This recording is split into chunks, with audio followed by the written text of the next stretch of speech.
সমস্ত পোর্ট আমরা সরকার পরিচালনা করছে। এখানে যথেষ্ট বড় পোর্টগুলোতে আধুনিকায়ন অলমোস্ট ফিনিশড, ওয়ার্ল্ড ব্যাংকের সাহায্য হচ্ছে। আর বাকি অনেক পোর্ট আছে যেগুলো তো তেমন কোনো আমদানি রপ্তানি নাই, কিন্তু পোর্ট বানিয়ে রাখা হয়েছে। যুক্তরাষ্ট্রের ১ নম্বর জিম চেইন গোল্ড জিম এখন আবারও বাংলাদেশে। বসুন্ধরা আবাসিক এলাকা ও বসুন্ধরা সিটি শপিং মলে।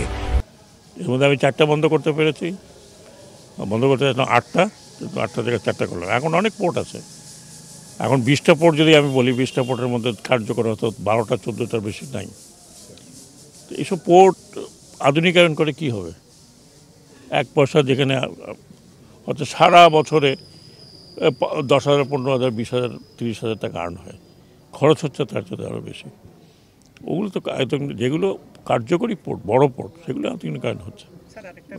এগুলো যেহেতু কন্ট্রাকচুয়াল বন্দর, কন্ট্রাক্ট দেওয়া হয়েছে, কাজে এই কন্ট্রাকচুয়াল বন্দরকে আরও কীভাবে উন্নত করা যায়, আমরা তখন কন্ট্রাক্ট হয়ে গেছে, এটা তো আর অল্টার করতে পারবো না।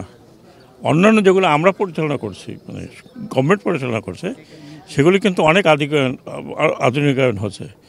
বেনাপোল, ভোমরা, আরও কয়েকটা পোর্ট যেগুলো, বুড়িমারি, তামাবিল, এগুলো তো অনেক কাজ হচ্ছে, একদম যতদূর মডার্ন করা যায় ততদূর হচ্ছে। এখন এখানে যেমন আমি এই পোর্টটা দেখলাম, রাজশাহীতে সোনা মসজিদ দেখলাম, দুটাই বড়, কিন্তু দুটাই কন্ট্রাক্টে দেওয়া হয়েছে। কন্ট্রাক্টে দিলে ভালো, সব কিছু যদি সরকার চালায় তাহলে চালাতে পারে না এতগুলো পোর্ট। 24টা ছিল, 24টা থেকে এখন কমবে 4টা, আর 20টা হবে এখন।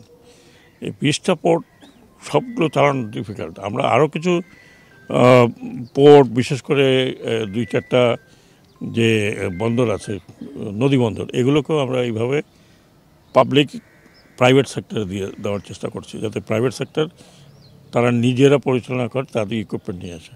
For more updates, follow us on Facebook, subscribe our YouTube channel, get the latest update on www.daily-sun.com.